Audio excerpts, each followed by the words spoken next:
Et on se retrouve tout de suite sur TV Finance avec Nicolas Chéron, stratégiste devise chez FXCM. Bonjour Nicolas.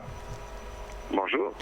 Alors, on va commencer cette analyse par l'euro-dollar sur un graphique plutôt moyen terme en données hebdomadaires. Quelle est votre analyse donc sur la paire euro-dollar ? Alors écoutez, l'euro est sous le feu des projecteurs en ce moment. On va avoir la réunion de la BCE cet après-midi, on va avoir le discours de Mario Draghi qui sera d'importance pour cette paire euro-dollar.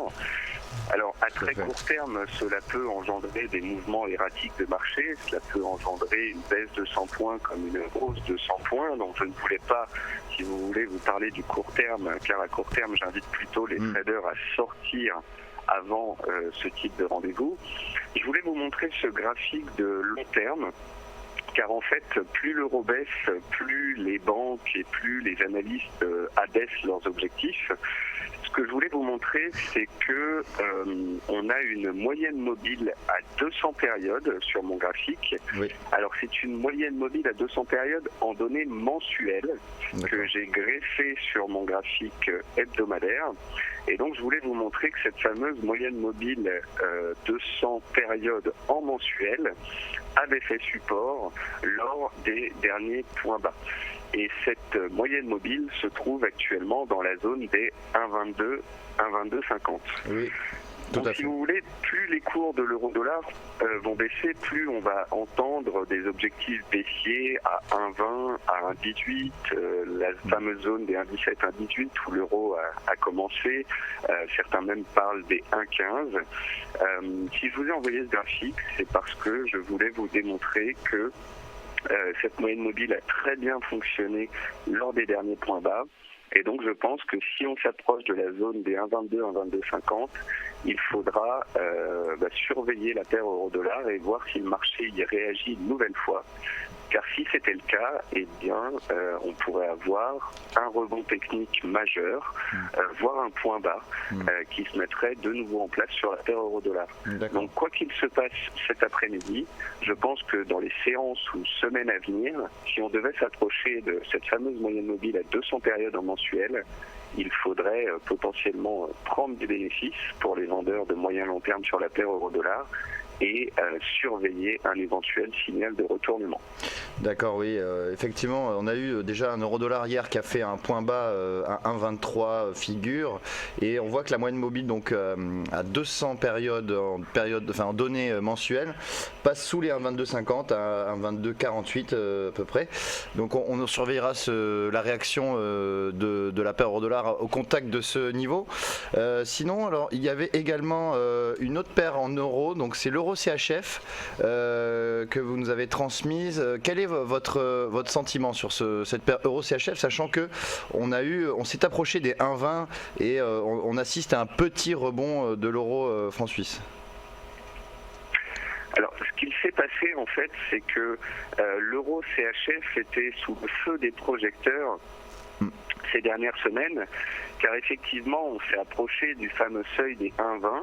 Ce seuil est défendu par la BNS, donc la Banque nationale suisse, qui a fixé ce seuil en 2012.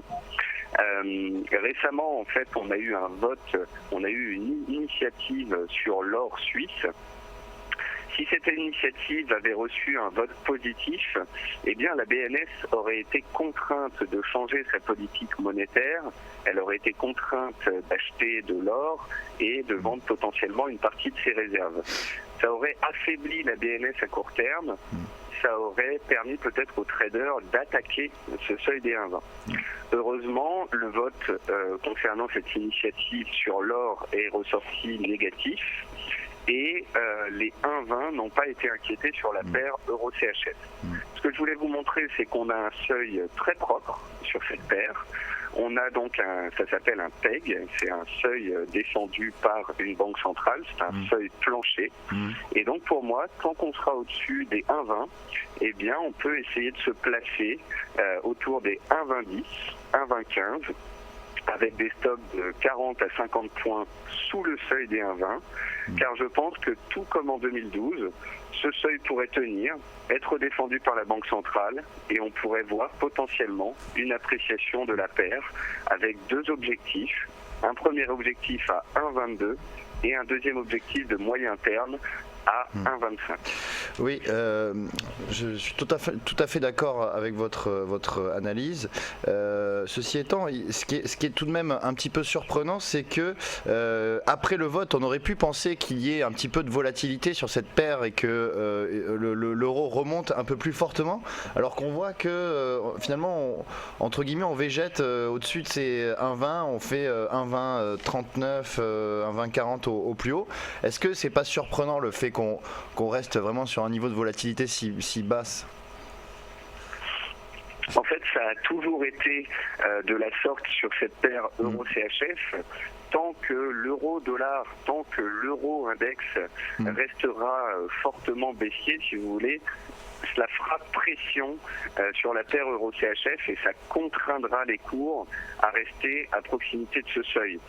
Donc, sans forte appréciation de l'euro contre l'ensemble de ses contreparties, eh bien, la paire aura du mal à court terme à se dégager. Néanmoins, ce qui est intéressant sur ce type de paire, c'est de jouer l'attrait spéculatif dû à la proximité du seuil. Car ça nous permet d'avoir un ratio risque-gain optimum en ayant un stop juste en dessous. Je pense en fait qu'il faudra attendre soit un retournement majeur sur l'euro, soit une intervention un petit peu musclée de la BNS. En effet, cette dernière pourrait décider de contraindre les opérateurs à arrêter de se battre contre elle en achetant du franc suisse. Et elle pourrait à tout moment en fait intervenir directement sur le marché pour entraîner une appréciation de la paire de 50 à 150 points. Donc selon vous, il faut rester positionné au cas où justement il y ait de la volatilité et que la BNS intervienne sur la paire.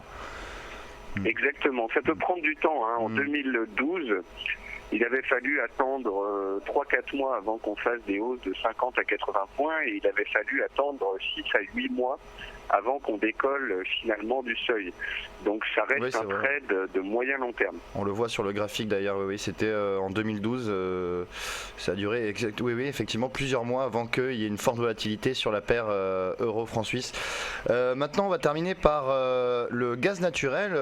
Effectivement, on en avait parlé déjà avec vous lors de l'émission il y a 3 semaines. Et donc on voit justement qu'il y a eu une forte baisse de ce gaz naturel. Alors en fait, ce qui s'est passé, c'est qu'il y a un mois, eh bien, les stocks de gaz naturel sont ressortis en baisse jusqu'à tomber en négatif. Et les températures ont franchement baissé, se sont beaucoup rafraîchies, puisque on a eu des températures négatives au Canada et aux États-Unis. Parce que je vous rappelle que le gaz que j'étudie ici, c'est le gaz des États-Unis. D'accord. Et donc, on a eu une belle vague d'appréciation de 3,50 à 4,50 parce que les stocks étaient en baisse et que les températures étaient en baisse également. Ce qui s'est passé ces 2 dernières semaines, c'est que les températures se sont un petit peu réchauffées et c'est que les stocks sont attendus un petit peu supérieurs aux précédents. Donc là, les opérateurs pricent le fait qu'à court terme, il y a eu moins de demande de gaz et que les températures se sont un petit peu réchauffées. Néanmoins, je pense qu'on est début décembre, que les températures devraient, en théorie, avec la saisonnalité, redevenir négatives. Parallèlement à cela, je pense que les stocks devraient continuer d'être négatifs. Donc je pense qu'il est de nouveau attractif de rentrer à l'achat sur le gaz. Vous voyez sur mon graphique, je vous ai mis zone d'achat long terme et zone d'achat moyen terme. Là on est actuellement sur une zone d'achat moyen terme. Voilà, donc quand on en avait discuté il y a un mois et demi, je vous avais dit autour de 3,50 c'est génial, autour de 3,80 c'est déjà un bon prix, et on vise les 4,50 voire les 4,80 à moyen terme.